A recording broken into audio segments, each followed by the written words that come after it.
The House Transportation and Mobility and Infrastructure Committee will come to order. But before we get started, we have a couple of items to read in from the speaker. Will the clerk please read them in? Yep.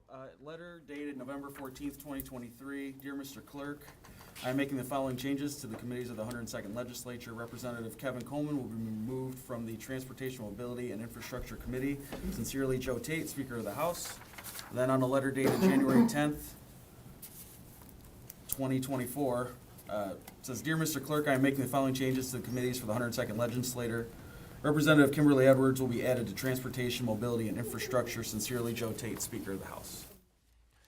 Thank you so much. Clerk, will you please take attendance? Chair Shannon. Present. Representatives McDonald, Here.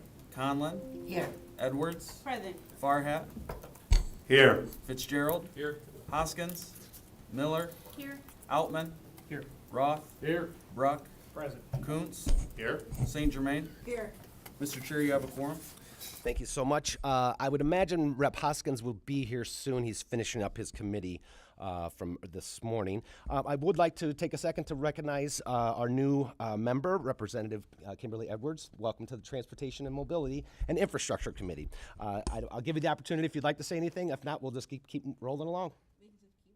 Okay, sounds great. Thank you so much. Well, if I'm a little rusty today, when you hear this, you'll understand why. Chair, I need a motion to adopt the minutes from the last meeting, October 31st. Rep. Edwards makes that motion, and seeing no opposition, the minutes are adopted. Today on the agenda, we'll be taking up testimony on and voting out House Bill 4705, and then we'll have a presentation from MIDA. We'll get to that after our testimony here today. So to get things started, we have Rep. Tisdale to testify on House Bill 4705, and I believe he has a couple of other people that will be testifying via Zoom. We have Pat McKay, Case Akins, and Krista Myers. So, Representative, thank you for coming, and the floor is yours. Thank you, Chair Shannon and Representative Edwards, and members of the committee. For the hearing today, I wholeheartedly support House Bill 4705. The bill would rename a portion of Highway M150, also known as Rochester Road, in honor of the distinguished Michigan Congressman William S. Broomfield. The portion would run from M59 north to Tinkin Road, where you would just take a right turn, and that is the location of the Broomfield Center for Leadership, where all of his documents are archived as part of the Rochester Hills Museum, which Mr. McKay will speak to later. Congressman Broomfield's political journey began unexpectedly in 1948, when on a whim he entered the race for a state House seat. He won, served for 8 years, and became the youngest Speaker pro tem in Michigan history. This marked the beginning of his rapid ascent in his political career, eventually leading him to the United States House of Representatives in 1956. Congressman Broomfield served a total of 36 years in the U.S. House of Representatives. His impact on American foreign policy was profound during his 32 years on the Foreign Affairs Committee, serving as the ranking Republican member for most of the Cold War. Congressman Broomfield played a pivotal role in shaping international relations. Again, thank you very much for considering House Bill 4705. I hope this bill will serve to inspire all of us as public servants to live up to the ideals that Congressman Broomfield embodied during his storied career. Now I'll pass it off to Mr. Pat McKay, Director at the Rochester Hills Museum, as well as Case Aiken and Krista Myers, family members of Congressman Broomfield's, who have graciously offered to give testimony on behalf of this bill today. Thank you. And they are on Zoom, is that correct? Okay, so who do we have first? We have Pat McKay first, is that correct? Yes. Mr. McKay, floor is yours. All right. Well, thank you very much. I appreciate everyone's providing us with an opportunity to talk about Congressman Broomfield, and thank you for Mr. Tisdale for representing our community. For the last 20 years, the Rochester Hills Museum identified Bill Broomfield and his remarkable career. He's related to our local families that settled the Rochester area And 20 years ago this month, we started an exhibit that talked about his political and personal career. We identified him as one of the remarkable people and personalities that have come from the Rochester and Rochester Hills community. And his list of accomplishments is long. He worked under 8 U.S. presidents, 10 Secretary of States, and like Mr. Tisdale said, being on the Foreign Affairs Committee for 32 years put him in touch with every major world leader, from Queen Elizabeth to Anwar Sadat to the Dalai Lama to the Pope to everybody. We have pictures of him working with every U.S. president. And I think ultimately what he was most proud of is his ability to work bipartisan, reaching across the aisle, coming up with consensus. And I think his life is really an example of civic duty. And I think it's one thing as a local history museum where we have to jump into helping promote a community and encouraging a community to be successful, is that we need people to take pride in civic duty, even today, as much as we needed it in 1956 when he entered the legislature in Michigan. We need good people, and that's what I think he was most known for. His letters when he left from George Bush and from Colin Powell, just talking about his honesty, his sincerity, is so heartwarming. And I just think he's that wonderful example that we all need, where people represent us the way a democracy works. And that's the reason why for 20 years we have worked with the Broomfield family, who I know are going to come on. I know these people because we've talked so much about Bill Broomfield, and Nancy Aiken is on there and wrote a biography on her dad, which is a remarkable read. And we do everything we can to promote Bill and talk about, that's the civic responsibility we all have as residents of Michigan and residents of our communities here in Southeast Michigan. His district pretty much ranged from Rochester Hills down to Royal Oak. And so we're in the process right now where the family is providing us with some of his congressional material, and we are digitizing and archiving it, and we'll make everything available online. We want him to be that example of what good public services in Michigan and in our area. We want to keep encouraging men and women to keep pursuing civic responsibility and being involved in our politics and helping to shape a Michigan that we can all be proud of. So with that, you certainly have my wholehearted endorsement. We have been working on archiving the Bill Broomfield archives for decades now, because we see the impact that this one person has had in our community, in our state, and in the whole protection and preservation of the United States and democracy. We see it as so significant. And he was right there. He and John Dingell were some of the longest serving. Probably in the 10,000 people that have served in Congress, they're in the top 30. And when John Dingell died 3 weeks before him, Bill Broomfield for 3 weeks had a chance to say that he was the oldest living legislator in the United States. And we're just so proud, when we can use him in the same breath as John Dingell and some of these other long-serving congressmen. We're just really proud to be able to tell that story. And as a museum, we're going to keep telling that story forever and ever. So thank you for taking my testimony. I really appreciate it. Well, thank you so much, Mr. McKay, and I appreciate your words and describing his honorable service to our country. So next, if Representative said that Case Aikens and Krista Myers are relatives of the former congressman, granddaughters. Well, if you would like to show up on Zoom here, you have the floor. Granddaughter and grandson. Granddaughter and grandson. Okay, apologies. It's all good. Case. I just wanted to start by saying that this is a tremendous honor for our family. My grandfather has always been a huge, or had always been a huge role model for what public service meant to my family. And though he settled in DC after he retired, his thoughts were never not with his constituency. Towards the later years of his life, I was one of his caretakers, and most of our conversations circled back to Michigan. Michigan has always been a huge part of our family. We spent our summers there as kids, even though I grew up in the DC area. And this is just an incredible honor to even have this conversation go on. He cared about the community, and naming this stretch of the highway after him is a perfect tribute to that attention and care that he spent his entire life embodying. So I just wanted to thank you all for a few minutes, and yeah, I'll turn it over to my sister. Hi, thank you. I'm Krista Myers, and like my brother said, we spent a lot of time with my grandfather in DC. And although we have cousins in Michigan, so we'd go back during the summers. But like my brother said, it's a huge honor to acknowledge my grandfather in this way. And he truly did devote his life to public service and to Michigan. It really held a special place in his heart. So just want to thank you all so much. Well, thank you for your testimony today, and thank you for your grandfather's service to our country. We do have one card, and wishing to speak is Brendan Johnson, Oakland County Commissioner, out of Rochester Hills, Michigan. Brendan, the floor is yours.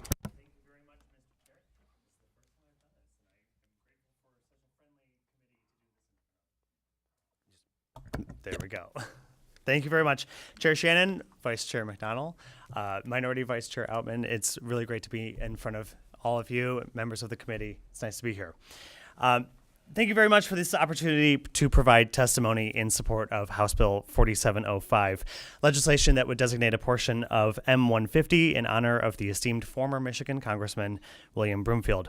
My name is Brendan Johnson, and I am honored to serve as the Oakland County Commissioner for the district in which runs 3.5 of that portion of the highway's 4.5 total miles. Today, I speak before you not just as a representative of my constituents, but also as a young professional with a background in foreign policy and a deep desire to emphasize the importance of bipartisan collaboration in public service, and specifically in foreign affairs. This bill carries significance for my community, not least of which because M150 is more than just a state highway. In fact, it really never looks like a state highway. In our neck of the woods, it's just Rochester Road, or for its most beautiful portion, Main Street in downtown Rochester.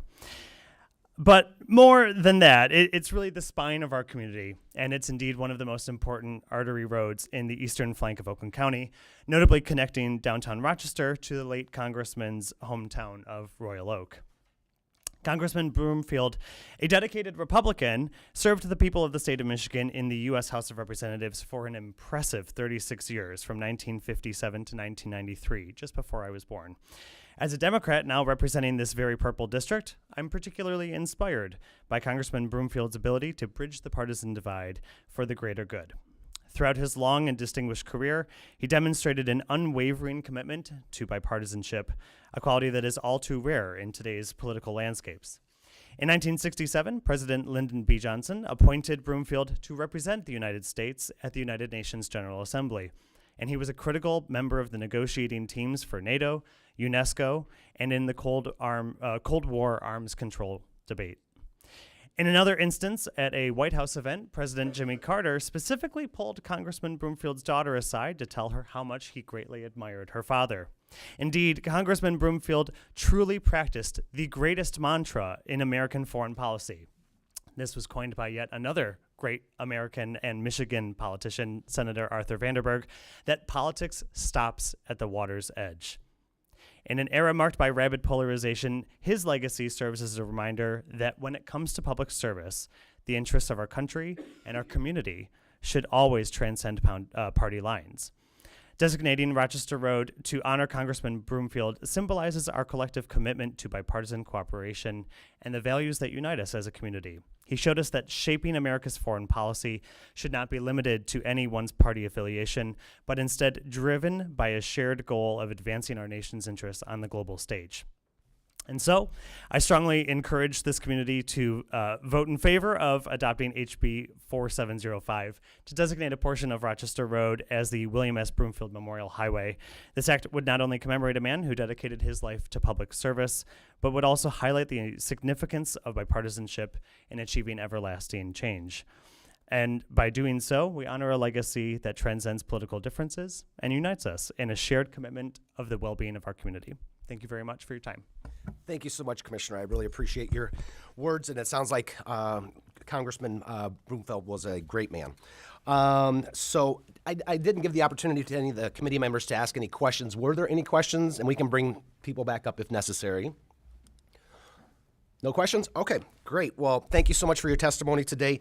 We are going to kind of fast track this and go ahead and vote this out. Let me see here.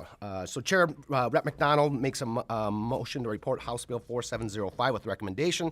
Would the clerk please take a roll call vote? On the motion to report, Chair Shannon, Yes. Representatives McDonald, Yes. Conlon, Yes. Edwards. Yes. Farhat, Yes. Fitzgerald. Yes. Hoskins. Yes. Miller, Yes. Outman, Yes. Roth, Yes. Bruck, Yay. Kuntz, Yes. St. Germain. Yes. Mr. Chair, you have 13 yeas, 0 nays, and 0 passes. HB 4705 is reported with recommendation. HB 4705 is reported with recommendation. Next up, we have Lance Benonimi from the. I know we worked on it. We worked on it. I just can't get it. I'm sorry, Lance. From MIDA giving us a presentation on road funding. And before we get started in the presentation, I thought this would be a good time to kind of get us thinking about the issue of road funding, because it is a dire situation, and we want to have the conversation, open up the conversation to discuss what we could come together to do to address the issue. But first, let's hear what the issue is, and we're going to have Lance do a presentation from his organization. And so, Lance, I'll hand the floor over to you. Thank you very much. Good morning, Mr. Chairman and members of the committee. Appreciate the opportunity to speak before you today on this important topic. My name is Lance Benonimi. I'm the Vice President of Government Affairs for the Michigan Infrastructure and Transportation Association, or more commonly known as MIDA. And at MIDA, how do we go forward here? No? Uh-oh. A little help on the Zoom. I don't know how to go forward. Yep. Oh, there you go. Thanks. See, one of these days we'll get it. Okay. More commonly known as MIDA. MIDA represents about 600 companies in the heavy construction industry that build our roads, bridges, underground water and sewers, utilities, dams throughout the entire state. I also have Rob Coppersmith, our Executive Vice President here, who sat on the Growing Michigan Together Council, if there are any questions about that as we go through the slides. So here today, as the Chairman mentioned, I'm here today to talk about a crisis that we have in our road funding. We have for decades underinvested into our roads and bridges throughout the state, and the results are pretty clear. This first chart will show you what our road pavement conditions are. And mind you, the goal in Michigan has been set that we have 90% of good and fair conditioned roads on our roadways as we move forward and try to maintain that. And roads are rated in 3 categories: good, fair, and poor condition. And we'll get into why those are so important. But as you can see, we are at a sharp decline in our pavement projections and conditions. We reach below 50% of good and fair conditioned roads by 2028. That is not too far away from here. So this black line represents if we do absolutely nothing and leave our revenues the way they are. More examples of the poor conditions of our infrastructure we have in this state. The American Society of Civil Engineers does a infrastructure report card every few years, and they came out with one in 2023. Timmy's grounded. That's all I can say. We got a C- in our overall grade. Our roads are graded at a D. Our bridges are graded at a D+, drinking water D+, and stormwater D. And I won't sit here and pretend that I got all A's in college or high school, but I will say if I came home with this, I would have been grounded. And really the citizens of Michigan should look at this and be ashamed that we are having these poor conditions in our infrastructure. It's not a real question why. As I mentioned before, we have underinvested in our infrastructure for decades.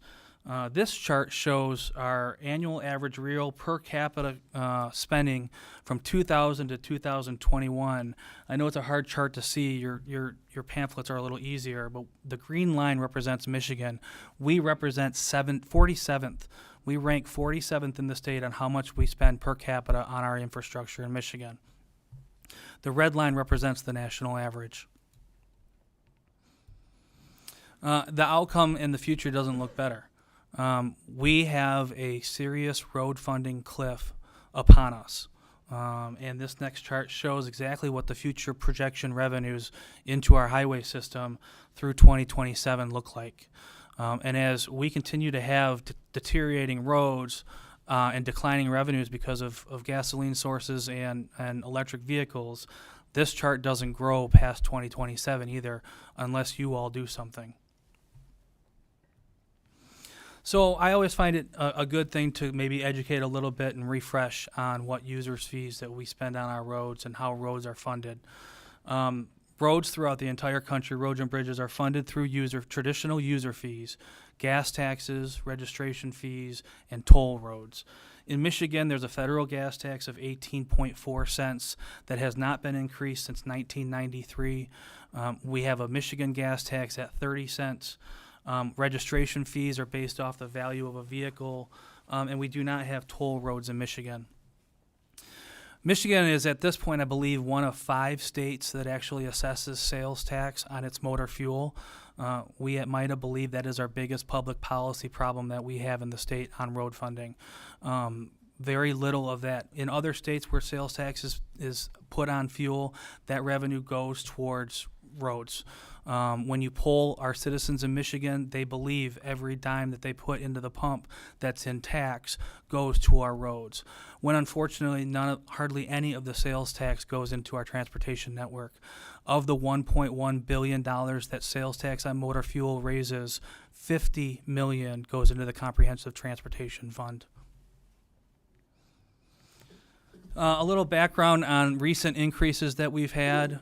The 2015 funding package that you may or may not be familiar with. I think some staff were here during that time period. I'm not sure there were any lawmakers still here. But as the governor, Rick Snyder, signed that bill, his exact words were, "This was a good down payment," knowing that that was not enough to solve the problem.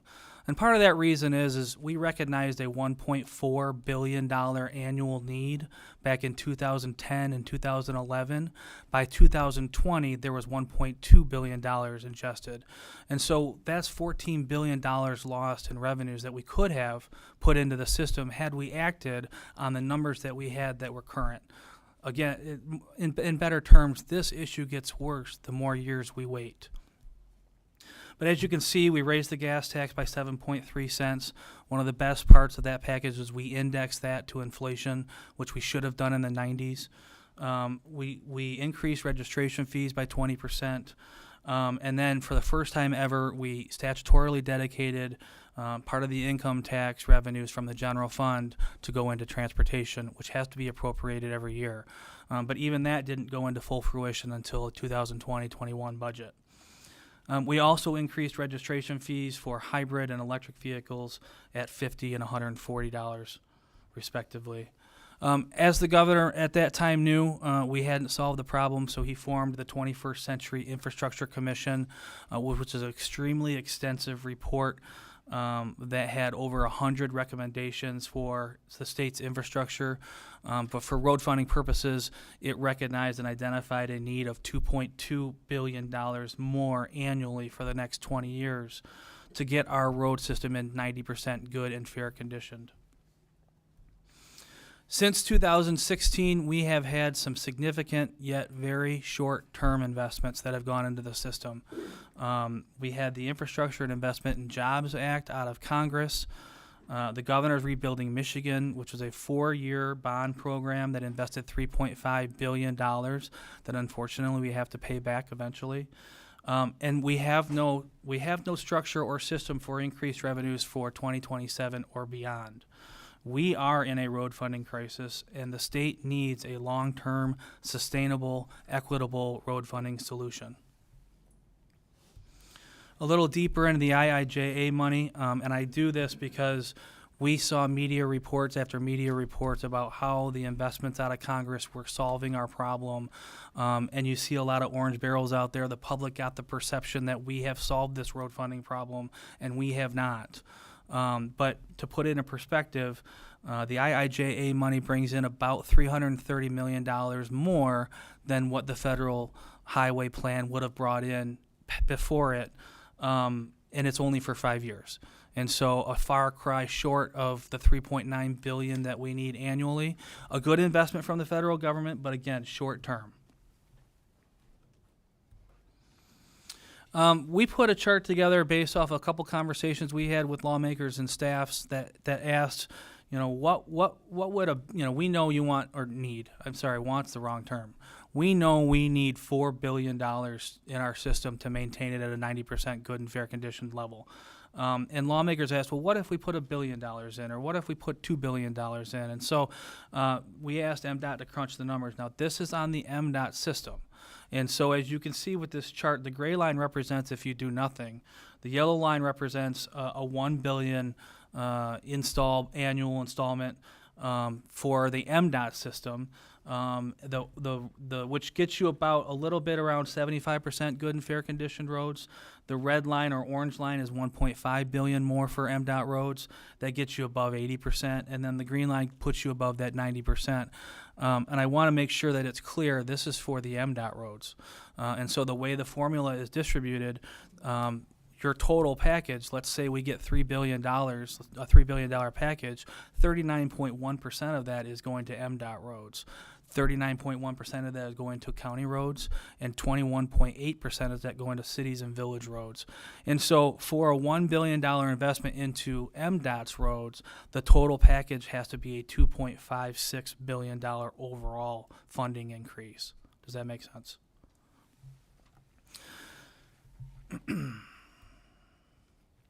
So I've spoken a lot about 90% good and fair conditioned roads and why it's so important to keep above that line and not let roads get into a poor condition road. We do a lot of asset management in the state of Michigan. We're one of the best in the country. Our Transportation Asset Management Council was formed in the early 2000s, and they have been recognized nationwide on their ability to rate our roads and project what the roads will take to cost in the future. And this chart on pavement preservation shows you that if you can invest $1 into a good and fair condition road, you can save $6 to $14 in a reconstruction or rehab road. The next slide gives it a little bit more clear. Asset management for 50-year roads. And so the brown line is representing what a design life as built would be, and it's about 20 years design life if you don't touch that road and you don't do anything with it. And that's what we're building right now under the governor's bonding program. We are reconstructing roads, design life, and the idea is for them to live for 50 years. We are not investing properly for that purple arrow, for that capital preventative maintenance to extend that life of that road. And so we are investing a ton of money right now into our infrastructure and our roads and bridges. And we do not have a plan on how to maintain those investments or maintain that asset that we've reconstructed. The Growing Michigan Together Council, as I mentioned, my boss, Rob Coppersmith, Executive Vice President of MITA, sat on that council and sat on the infrastructure work group. Some of the key takeaways for us, it identified that we have a $3.9 billion annual funding gap in our transportation budget. It recognized that the problem continues to get worse the longer we wait and do nothing. And I'll give a little anecdote on that. Back in 2011, a House committee bipartisan work group suggested and found that the number was increasing by $100 million each year. That was in 2011 before we've gotten a lot of inflationary costs. So I would suggest it's much, much higher. But as you can see through the reports, that report recommended a $1.4 billion in 2011. Despite having increases in road funding in 15, a 16 report suggested we need $2.2 billion, and then a 23 report suggested we need $3.9. So it's not hard to see, and our pavement conditions continue to get worse throughout of it. So it's not hard to see why we need more investments. And the last thing on a policy change that the council recommended was they expressed the need to transfer away from a gas tax funded system and examine alternative dedicated funding sources to maintain Michigan's roads infrastructure, including a vehicle miles traveled and tolling.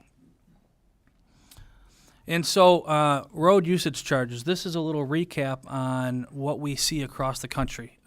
We are a little bit behind in Michigan when it comes to a road usage charge model or vehicle miles traveled model. And we believe that this is the direction that most states will end up going as fuel efficient vehicles become even more fuel efficient, as electric vehicles become more in the play. We think the most equitable way to collect a user fee from an individual driving is through a mileage based user fee. And so, as you can see, 4 states have already implemented theirs, which are voluntary, but have some good strings attached if you get in there. And it's trying to get people warmed up to these different concepts. And there's a ton of pilots that are going on throughout the state.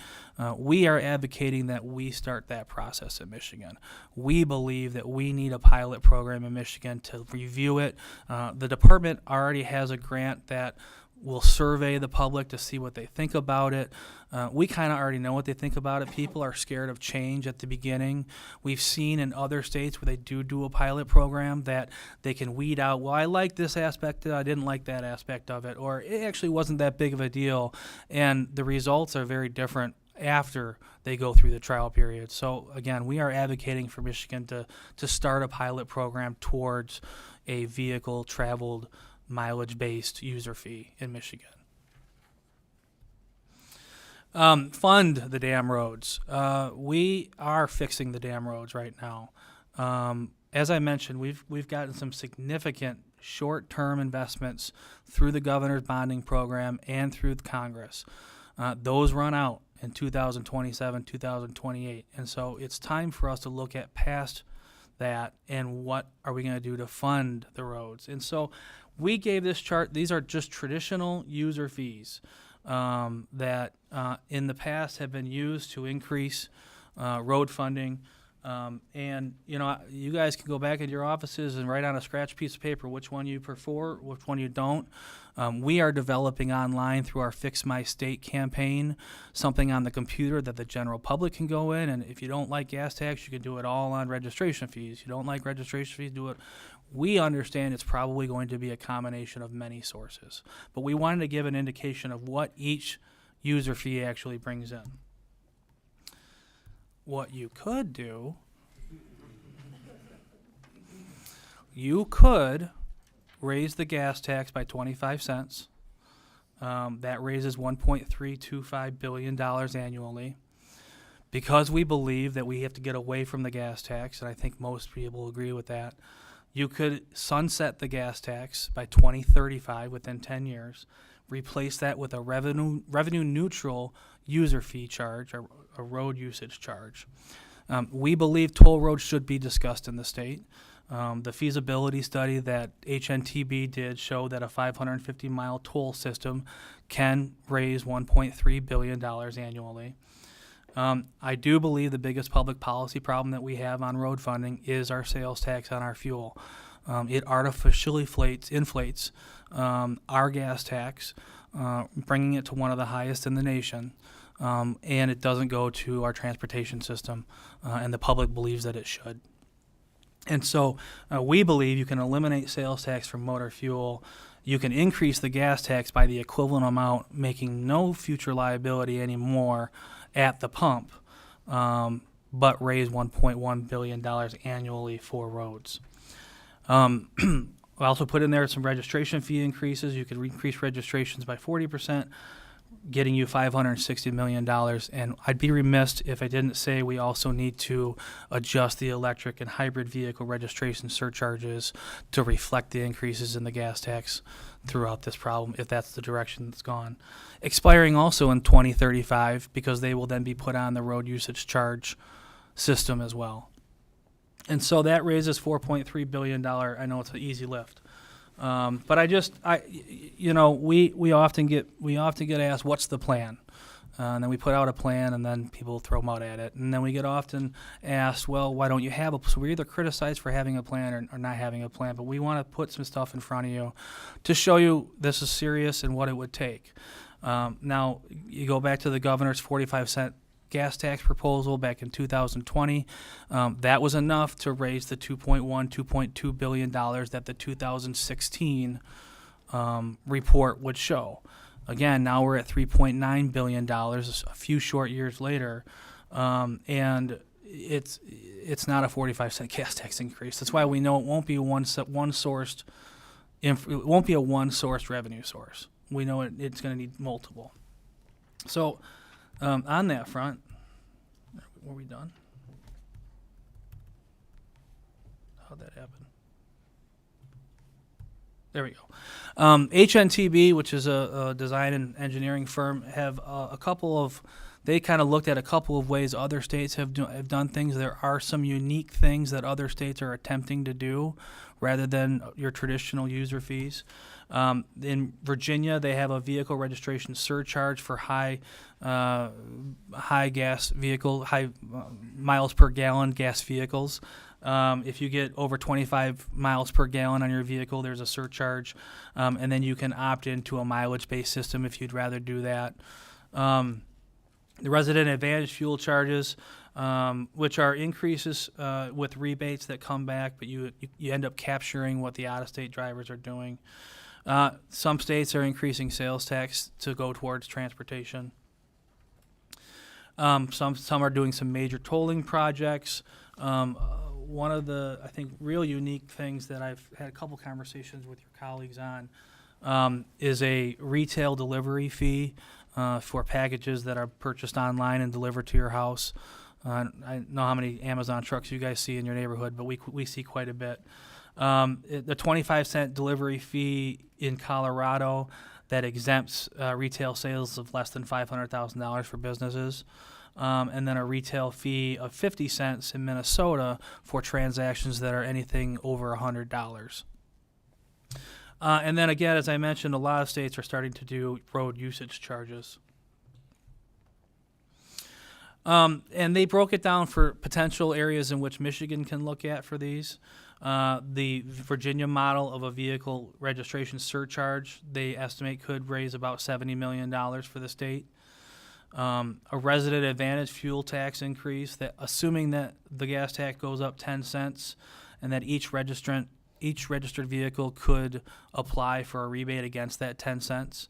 It would collect the out-of-state taxes on that, assumes that not everyone would go after that rebate, and they estimate could raise $250+ million. Sales tax or general funds for transportation. I would love it if your panel could increase the sales tax for us, but that's not possible. Major tolling projects, again, something we believe should look at. This gives a little bit of a deeper dive into it and gives you a map of what that could look like. Retail delivery fees, assuming a 25-cent per parcel delivery fee, could raise $195 million per year. And a road usage charge that, again, is variable depending on what the rate you set, just like a gas tax. So I'd be remiss if we talked about all these revenue increases and not talk about some savings. And we believe your biggest cost savings that you can do for infrastructure these days is to get better gain of access to aggregates.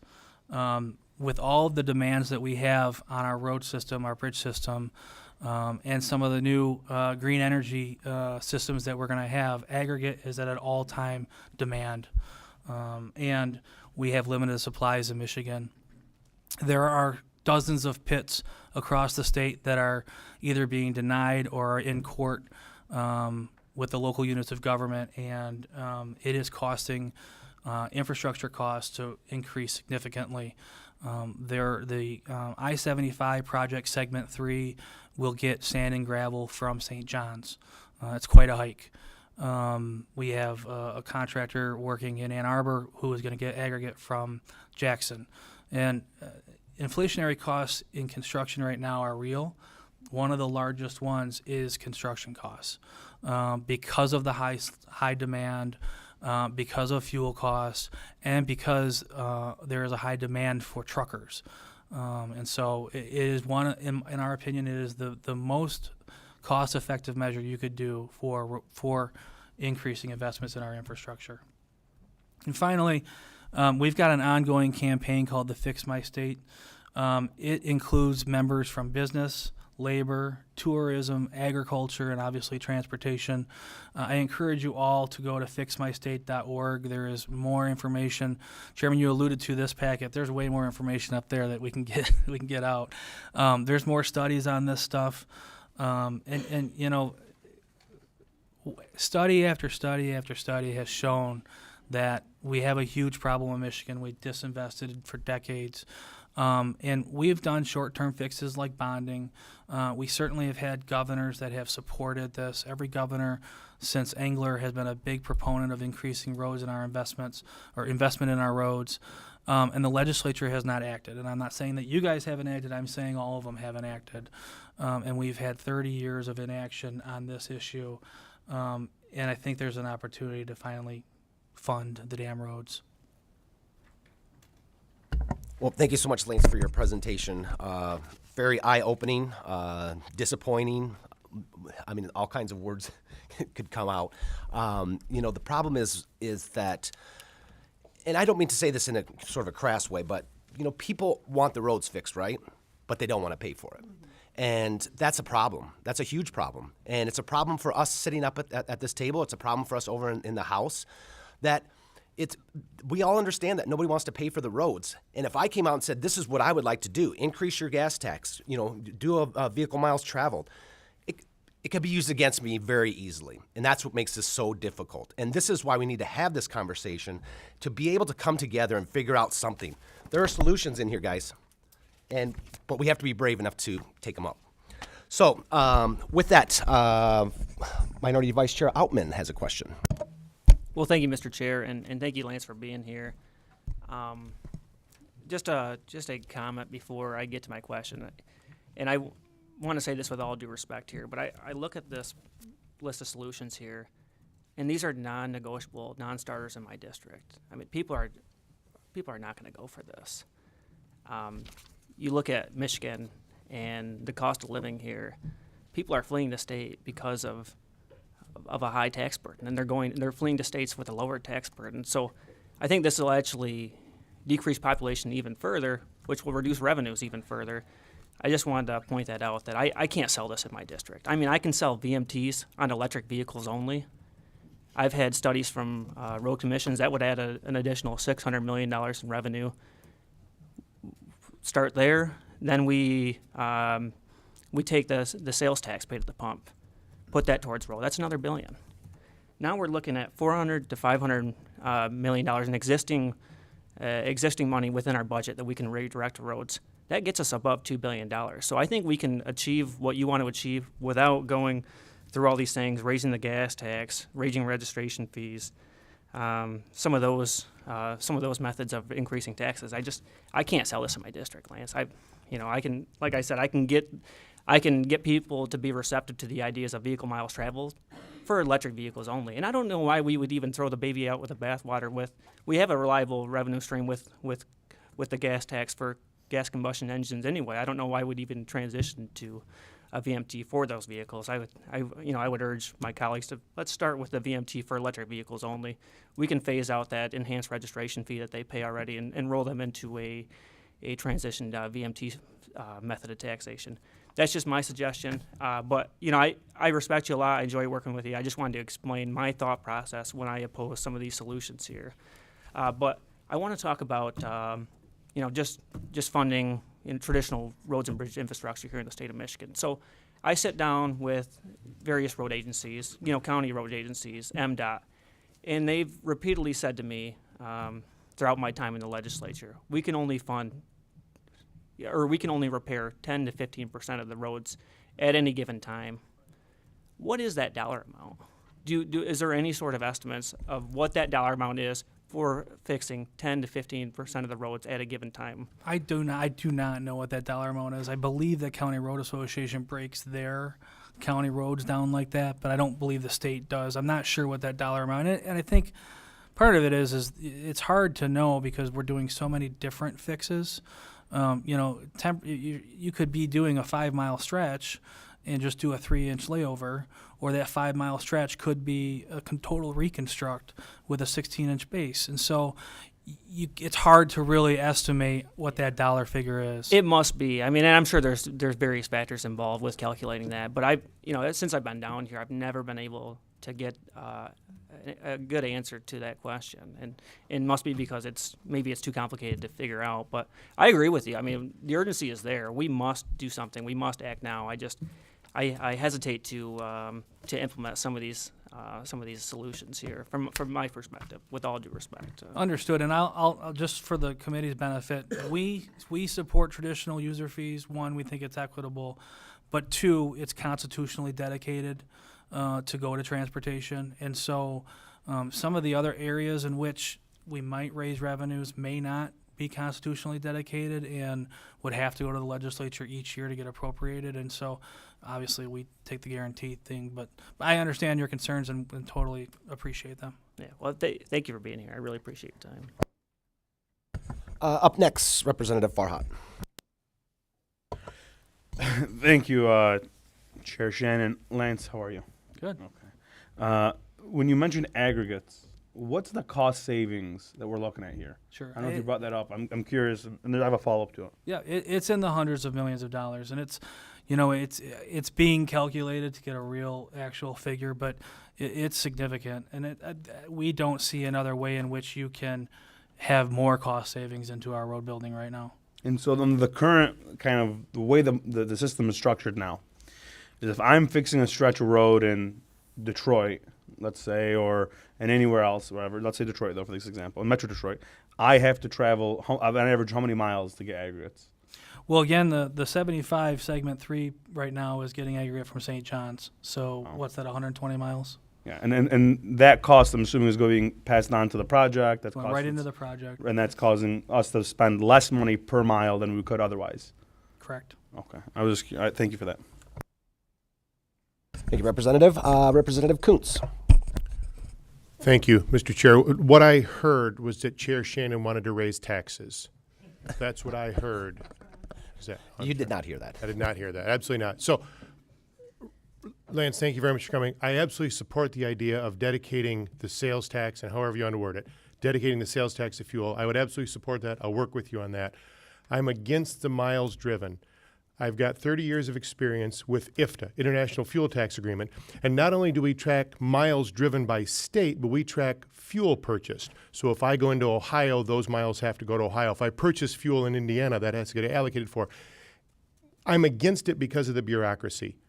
Let's pick a number and say we drive an average of 15 or 20,000 miles a year, and here's the cost. If we're going to raise the cost, we have to do it without the overhead. And I don't, my question would be, and I'm getting there, what would it cost to implement a miles driven? I mean, this is where the devil's in the details. I understand what you're saying. The more you use it, the more you should pay. But that's what the fuel tax is. The more fuel tax you use, the more fuel you use, the more tax you pay. So why not just keep it simple and go with that revenue stream, if I may?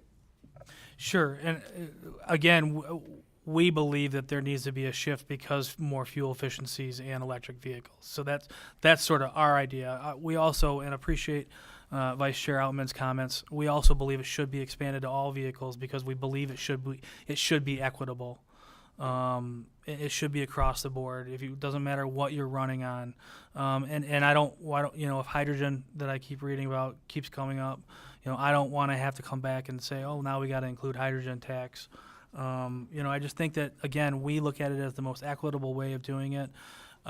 We believe the federal government is way behind on it, but eventually will catch up, and it'll be something that you can collect out of state mileage. There'll be regional agreements. There are already some regional agreements that are already out there, and so some of the problems that we're seeing, and that's one of the good things about being behind the 8 ball is that we're able to see some of the things that have gone right and gone wrong in other states and utilize them for us.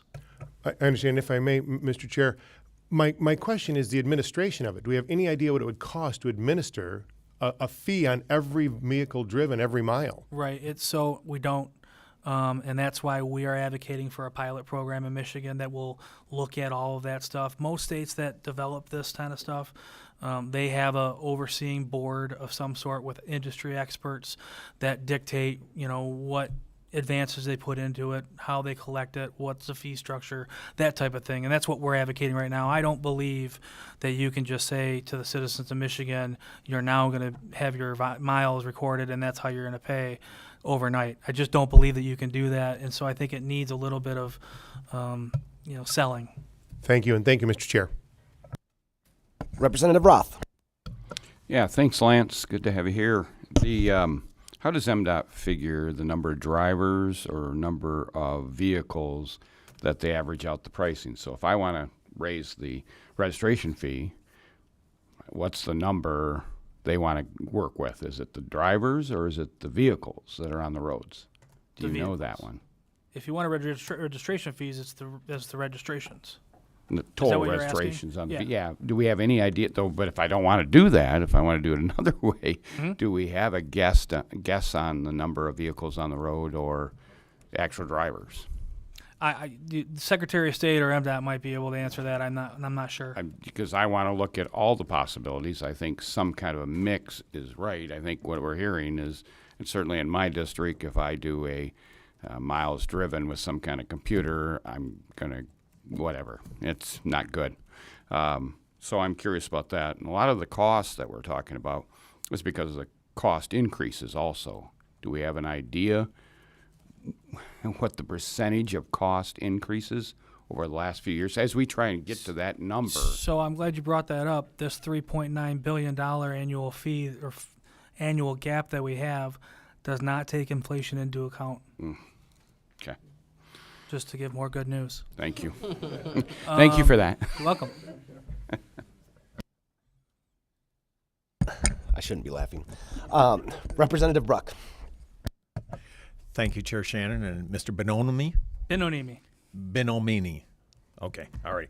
I have a few questions. My first question is, so we collect 18.4 cents per gallon federal. How much of the 18.4 actually comes back to the state of Michigan?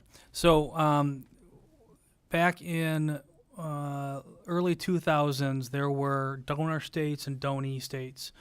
And we were a donor state. We were not getting that 18.4 cents back totally. There is no such thing as a donor or a donee state anymore. Every single state in the union gets more money than they put in towards the 18.4 cent gas tax through the federal highway system program. Now, it's disproportionate.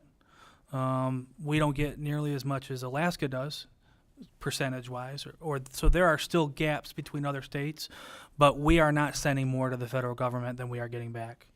Okay. It used to be that way. That's what I Yeah. thought I No, remembered. it definitely used to be that way, and it changed right in the early 2000s. Okay, and definitely a proponent of using sales tax on gas for roads. I mean, that's always seems to be an irony when you're filling up. My other question has to do with toll roads. So you had mentioned that potentially 1.3 billion could be raised from toll roads. What is the initial cost estimate to create toll roads? Because I mean, that's a lot of infrastructure. So, and that's usually done through a private-public partner agreement. So the cost shouldn't be much for us, and we should be able to raise the amount of money. The money that you raise for a toll road goes into that toll road. So theoretically, you're just saving that 1.3 billion to use on the other end of the system, other areas of the system. So makes it's sense? more cost neutral, if you will. Yeah, on the to build. construction, Yeah, the because rebuild of it. the tolling authority then takes on that responsibility of collecting those collections and that revenue. Okay, and then my third comment / question would be, so I'm in a border district with Ohio. You go to the southern part of our county, you go from house to house and you see Ohio plates because they leased the car from Ohio, they plated in Ohio. With the gas taxes, the differential between Ohio and Michigan, you go to Ohio because it's cheaper gas. Right. You know, that is something that we deal with in the border districts, and I'm sure it's the same across the whole southern border between Indiana as well. So that's just kind of my comment, and any inflated prices in gas tax per the usage, you know, getting the per gallon gas tax really affects us differently than I would think the rest of the state. Yeah, so, and it's funny because, funny might not be the right word, but in excise tax, we have the second lowest in the region, the Great Lakes region. Add in our sales tax, it changes. In gas taxes or gas prices, you know, we're one of the furthest in the Great Lakes area away from a refinery. So I mean, those have something to do with it as well. But if you look at it, you know, Indiana's gas tax is 34 cents. Remember, Michigan's 30, and they have toll roads. Illinois gas tax is 39.2 cents, and they have toll roads, and they have a local option gas tax. Minnesota's gas tax is the only one lower, 28.5 cents, but they also have toll roads. Ohio has 38.5-cent gas tax. They also have toll roads. Pennsylvania is 57.6 cents per gallon, toll roads. And Wisconsin is 30.9 cents per gallon with toll roads. And so I like to use this comparison that Ohio is a really close indication of a roadway and people who drive on it, the amount of miles traveled. It's very similar to Michigan in that regard. When I started at MITA in 2011, they were spending $1 billion more every single year on their road system. Since then, they've increased their gas tax by 10 cents. So, I mean, it's clear as day for me that our surrounding states' road systems are better than ours. And it's about money. I wish it were about something different. I appreciate it. Thank you, Chair. Thank you. Thank you. And just as far as toll roads, we're not thinking of the old traditional toll roads where you have to stop, hand your $1.50 or whatever it might be. We got technology now where you're just zipping through it and then you get a bill or however that, I'm not sure how it works after that. But it's not stopping at a toll booth and handing your money to a person. Representative Conlon. Thank you, Chair Shannon. Thank you, Lance. I have a question. I think we put into the budget last year money to map aggregate, to figure out where the aggregate is in the state, to see if it's closer to some of these highways. Am I not wrong? Because otherwise we're in a fight, as you say, with local townships around this. Is that correct? I believe that was correct. Now, I also have heard that study is going to take maybe 10 years. To find where the aggregate is. And so you have some very increased costs during that 10 years on infrastructure building. Okay. My other question was just in terms of trucks. I think they are the highest usage in terms of maintenance on roads. Is that not correct? Yeah. And if EV trucks are going to be even heavier, right? That's going to be even more problematic for the roads. Do you, when you come up with this like 11.6 cents per mile for commercial trucks, where does that figure kind of come from? Do we know how much vehicle use of commercial trucks versus cars, causes problems? I imagine we don't. That's probably hard to figure out, but. Yeah, so it is hard to figure out. I think that was based off of what they're traditionally paying right now on a gas tax. And if you look at the chart below that figure, it shows that fuel tax by a typical road user for 15,000 miles, $150. For 81,000 mile per semi, which is what they're running, it's usually $3,700. And so I think they tried to just use that differentiation to, if we're going to do 3.2 cents per mile on passenger vehicles, then do 11.6 to make it equal to what that 81,000 mile gas guzzling semi is driving. I think that's where they get that from. Representative Fitzgerald. Thank you, Chair. Lance, good to see you, as always. You kind of made my point for me, which was you talked about Wisconsin has a higher gas tax and toll roads, Illinois and toll roads, Ohio and toll roads, right? Those states have had to get creative and to build a comprehensive funding solution for their roads and for that quality. I have family who lives in Illinois. I'm used to their system that they have in Illinois. I can tell you, it's pretty nice to drive on those roads. Toll roads, to me, are challenging, but they're not a non-starter because we have to now deal with decades of disinvestment. And so if we as legislators are serious about tackling this problem, and I don't see anyone up here who isn't serious about this, we can't say that there are non-starters in this conversation. Because the other thing about your solution sheet that you mentioned here is sunsets, right? We are trying to also simplify for Michigan residents and identify that your funding is going directly to the roads. We get what we pay for here in the state of Michigan, and we're dealing with the consequences of that right now, and you have done a great job highlighting that here today.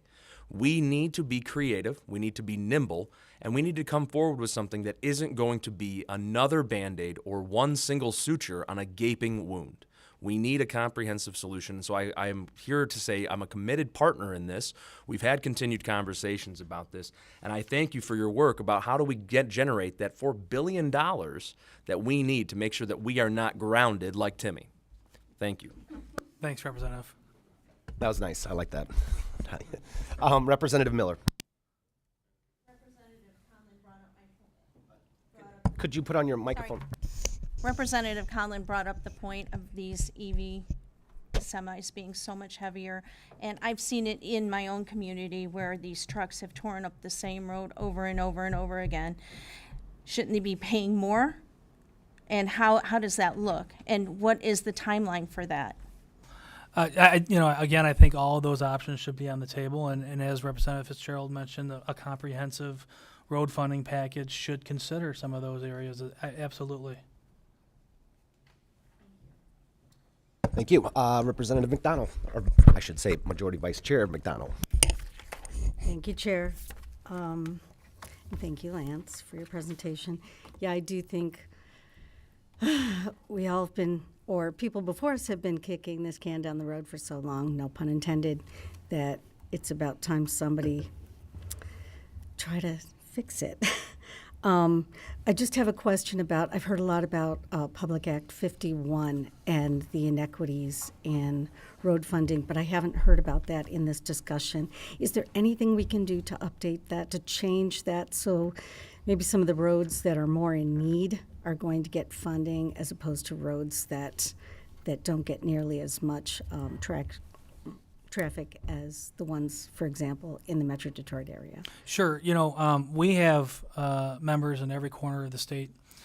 We have significant needs in every corner of the state. MITA does not get involved in the distribution of those funds. Certainly you can change it. It comes with, opposition to that as well. And we've always said, with communities who feel like they're not getting their fair share, if we're growing the pie, let's grow the pie so it's a full pie before we start figuring out what size your piece should be. Because I think communities, if we injected $4 billion annually into the system and fully funded our system, I think communities would be just fine with what they get. Thank you. That certainly is a topic that I would like to have to discuss at some point, but that's probably for a different day. Representative Hoskins. Thank you, Mr. Chair. I think some of my communities will have some questions about that, the size of that pie with Act 51. But my question actually is more for the dealing with toll roads. I'm just curious about do we have any data just about the users, the typical users of toll roads in those states? I think one of the arguments that we've kind of heard against toll roads here in Michigan is that Michigan is a destination state. Most people are coming here. Most people aren't going through the state. They just end up here. And so I think one of the issues is that Michiganders are going to be the ones who are paying the tolls. So is that something that we see in other states where maybe more people who are from the state are paying the tolls, or people who are going through the states are the ones that are, or who are not from the state, are they the ones that are paying the tolls? Yeah, I'm guessing HNTB, who did the feasibility study on the tolling, probably has some information on that. I don't know if you are going to have him in front of committee. I know there's a couple guys here now, but they would have that information. I don't have that information. We can try to get it to you guys, though, for sure. Would anybody from HNTB like to speak briefly? Sure, come on up and state your name if you answer the question. We do have to be mindful of time here. There's a couple of us have another committee at noon. So on the glad to your name, please. Ron Davis with HNTB. So I was the deputy project manager on the tolling study that Lance has mentioned, and on the in-state, out-of-state question, we did look at that extensively in our study, and yes, Michigan is more in-state, so more Michiganders would be, I guess, paying the tolls, for example, compared to like the Indiana toll road where you get more in-state, out-of-state. So that is the case, but for example, in southeast Michigan, you do get a lot of outer-staters, and we did, for example, talk with the Illinois Tollway, and they said that they have, several hundreds of thousands of transponders, which are the device used to pay your tolls in Illinois, registered to Michigan. residents. So we do see a lot of people in Michigan already having the out-of-state transponders as well, and being used to somewhat used to that, as I think like Representative Fitzgerald mentioned. Yeah, and I would imagine that Wisconsin would probably be fairly similar to us. They have tolls, and I would imagine they're more of a destination as opposed to a drive-through like Ohio or Indiana. So, well, thank you so much. I appreciate your comments. So for the last question, we have Minority Vice Chair Outman. And just real briefly, this is more of a response to a fellow committee member. I just want the committee to know, and Lance, you know this as well, I am very committed to getting more money into our transportation fund. I really am. The reason I oppose these solutions, these tax increases, is because I know we can do it without it. I know we can. I just listed off three ways where we can get at least $2 billion in additional revenue. If we're serious about funding roads, let's fund roads and then fund everything else after the fact. Let's zero base our budget out and just fund roads. If roads and education are our two priorities, let's fund those two things first and then fund everything else after the fact. But I know we can do this without tax increases. I know we can. We just got to make the tough choices and do what people sent us down here to do. Okay, I think that is all the questions that we have for you. Thank you so much for coming today. Really do appreciate it. It was a very informative presentation, and I hope that this will spur some action from us. So thank you so much. Okay, so gotta get my glasses again. So we have no absent members. There being no objection, there being no further business before the committee will stand adjourned.